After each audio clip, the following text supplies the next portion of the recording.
What happens when one of television's most beloved late-night hosts comes face-to-face with a guest who refuses to play by the rules? In just 38 seconds, a simple question turned into the most shocking meltdown in talk show history. And what followed was an explosive confrontation that left the studio audience gasping and cameras rolling on a disaster no one saw coming.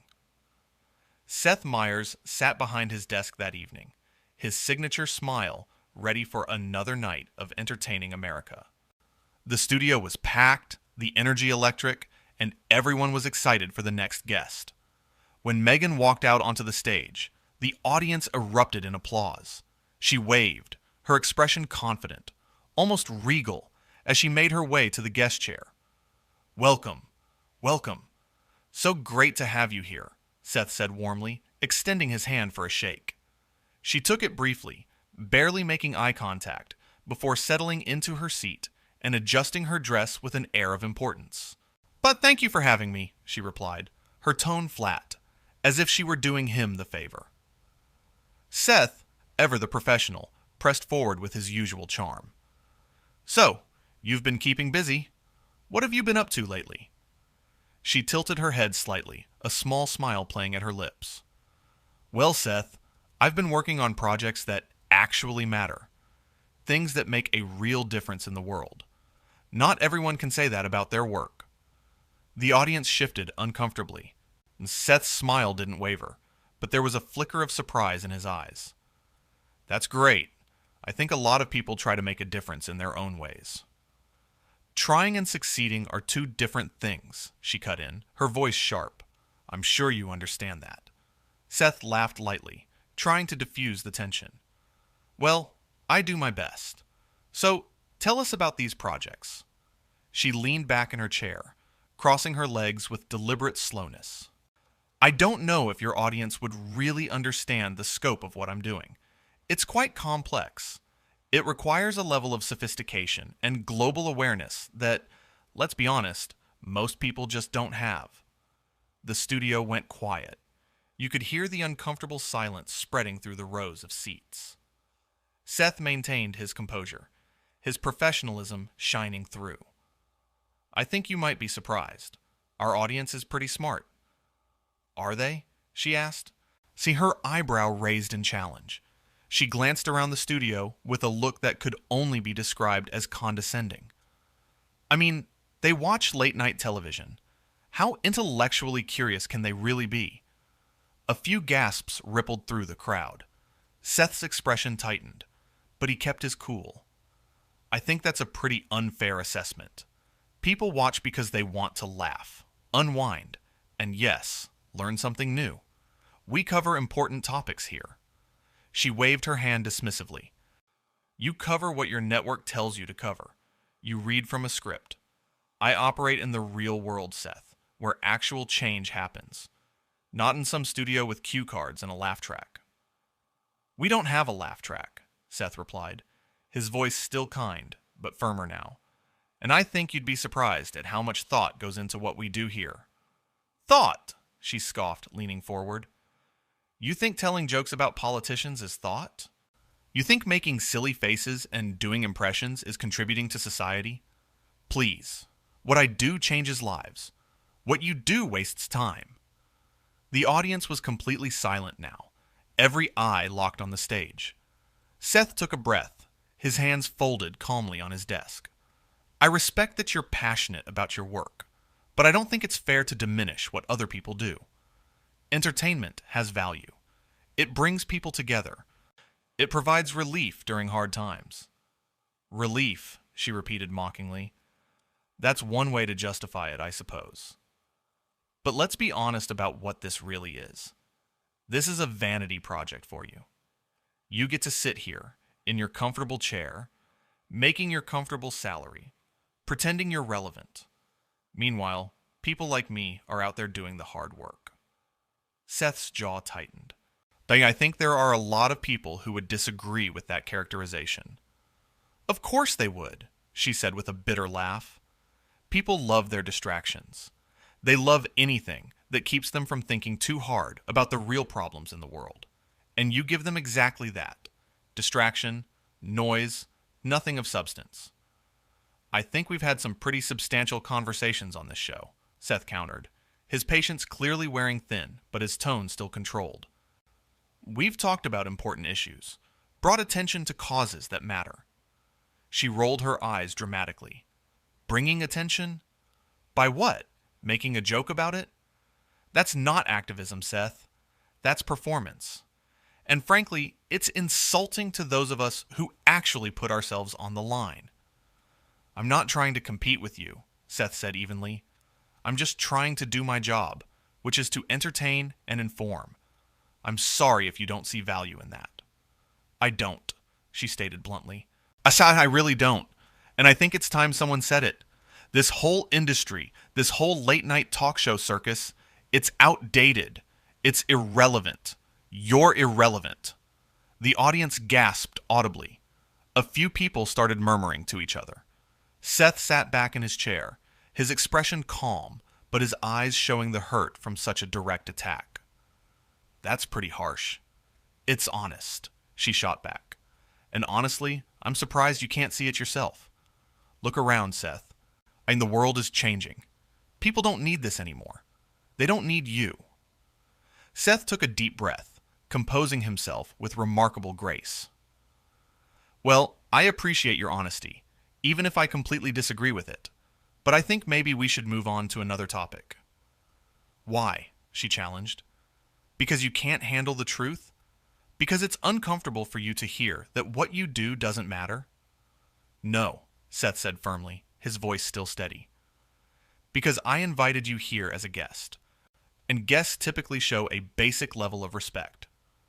I've been nothing but kind to you since you walked out here, and you've done nothing but insult me, my work, and my audience.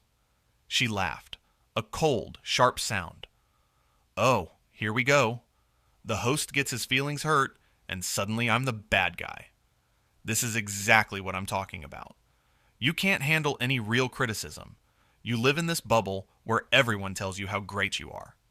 Criticism is fine, Seth replied, his voice getting stronger. But what you're doing isn't criticism. It's just being mean. There's a difference.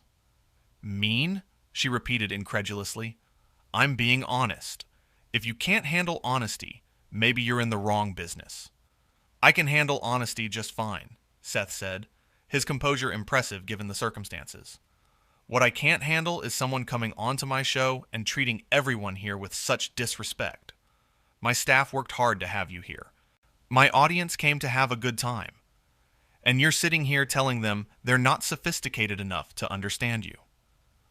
She stood up abruptly, her face flushed with anger. I don't have to sit here and be lectured by you. Do you know who I am?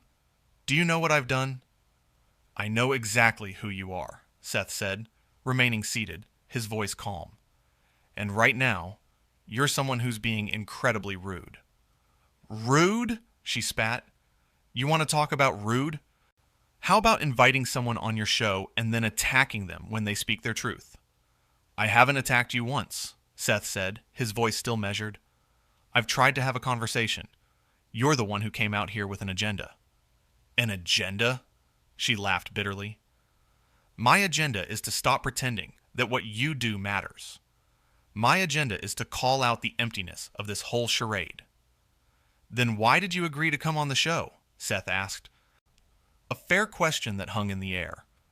She paused, her mouth opening and closing as she searched for an answer. I thought maybe you'd be different. I thought maybe you'd actually want to have a real conversation. I did want that, Seth said quietly.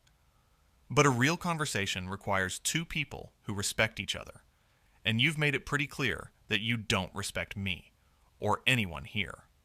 Because you don't deserve it, she shouted, her voice echoing through the studio, and the audience collectively inhaled. You sit here in your ivory tower, making millions, contributing nothing, and you expect people to bow down and worship you. Well, I won't. I refuse. Seth stood up now, his face serious, but his voice still controlled. Nobody asked you to worship anyone. We asked you to be a guest. To have a conversation. To be civil. Civil, she muttered, shaking her head. Always with the civility. That's what people like you hide behind when you don't want to face the truth. The truth is that you've been hostile from the moment you sat down, Seth said, his patience clearly at its end. I've tried to be gracious. I've tried to keep this on track.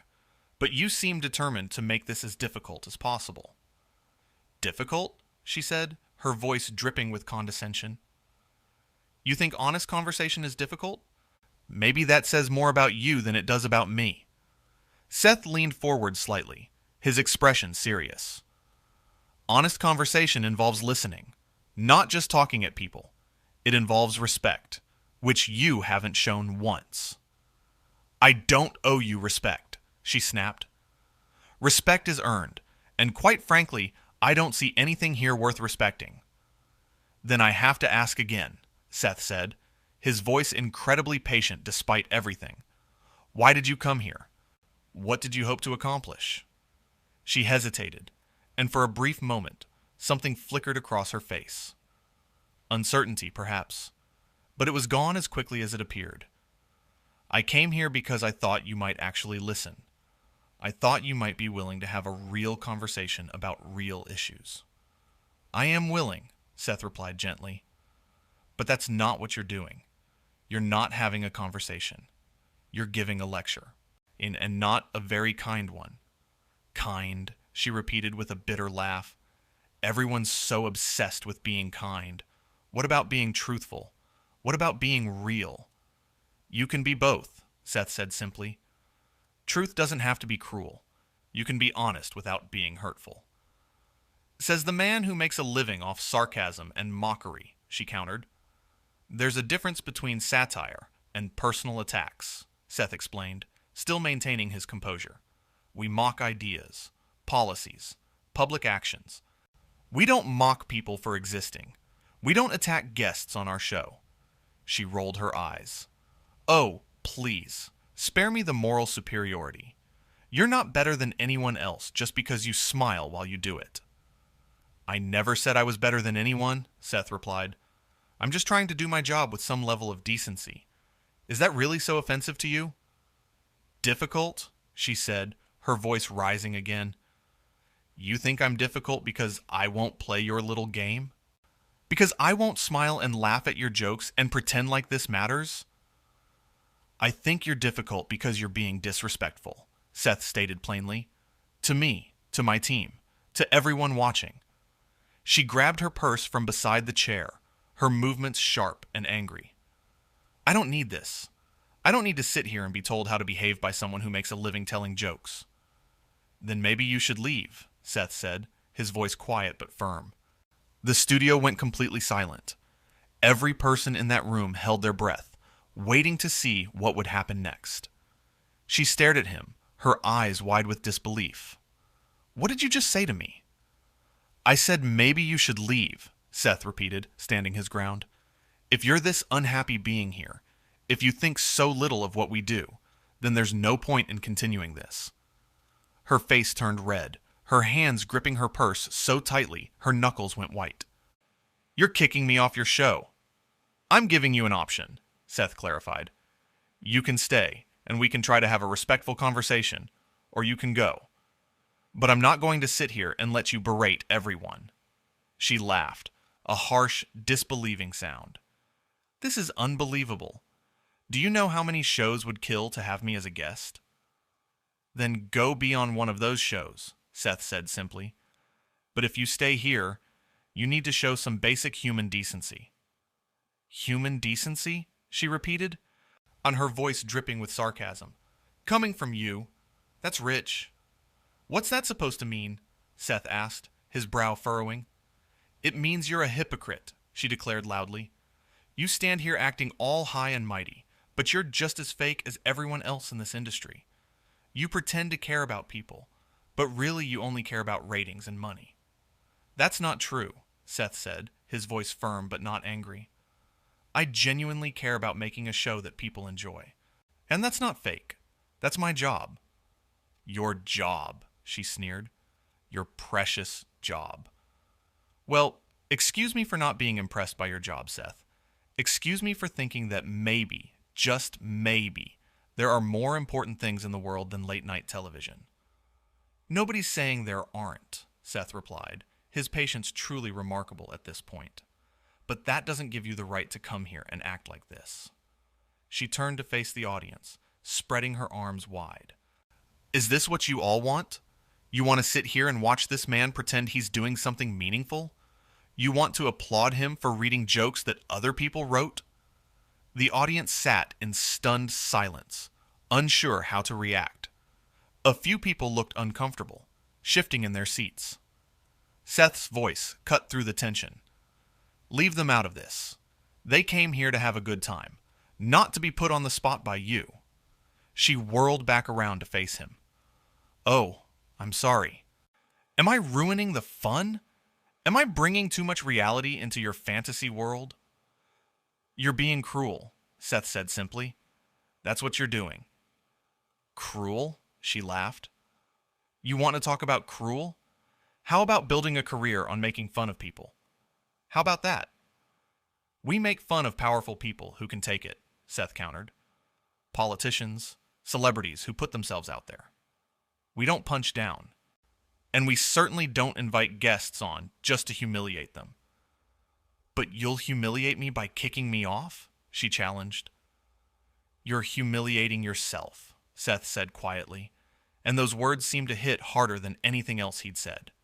Her face contorted with rage. How dare you? How dare you speak to me like that? How dare you come onto my show and treat everyone like garbage? Seth shot back, his voice rising slightly for the first time. I welcomed you. I was excited to talk to you, and you've done nothing but attack me since you got here. Because you deserve it, she yelled. You and everyone like you, sitting in your comfortable studios, acting like you're so important when you contribute nothing to society. I contribute joy, Seth said, his voice strong and clear. I contribute laughter. I contribute a place where people can come and forget about their problems for an hour. And you know what? That matters. Maybe not to you, but it matters to a lot of people. She shook her head violently. That's pathetic. That's the most pathetic thing I've ever heard. Then why are you still here? Seth asked pointedly. If this is so beneath you, if I'm so pathetic, why are you still standing on my stage? She opened her mouth to respond, then closed it again. Her eyes darted around the studio, looking for support that wasn't coming. The audience stared back at her in uncomfortable silence. I'm leaving, she finally announced, her voice shaking with anger. I'm leaving because I have better things to do than waste my time with someone like you. That's your choice, Seth said calmly, sitting back down at his desk. The door's right there. She stood there for a moment, as if expecting him to stop her, to apologize, to beg her to stay. When he simply looked at her with a calm, patient expression, she let out a frustrated noise and turned toward the exit. You'll regret this, she called back over her shoulder. You'll regret treating me this way. I don't think I will, Seth replied evenly. Take care. She stormed off the stage, her heels clicking loudly against the floor. The sound echoed through the silent studio as everyone watched her go. A door slammed somewhere backstage, the sound making several audience members jump. Seth sat at his desk, taking a deep breath and running his hand through his hair. He looked out at the audience, who were still sitting in shocked silence, and gave them a small, apologetic smile. Well, he said softly, that was unexpected. The audience erupted, not in applause at first, but in a collective exhale, as if everyone had been holding their breath. Then, the applause started, building and building, until the entire studio was on its feet, cheering for Seth. He held up his hands, looking genuinely touched, but also a bit embarrassed. Thank you, but that's not necessary. I tried my best to keep that civil. The applause continued, louder now, mixed with a few supportive shouts from the audience. I want to apologize, Seth continued, once the noise died down enough for him to be heard. I never want anyone to have a bad experience at our show. Not you guys, not my guests, nobody. But I also believe in treating people with respect, and I expect the same in return. More applause, this time mixed with calls of agreement. We still have a show to do, Seth said. Is his smile returning? And I promise you, the rest of the night will be much more fun. Let's take a quick break, and when we come back, we'll get things back on track.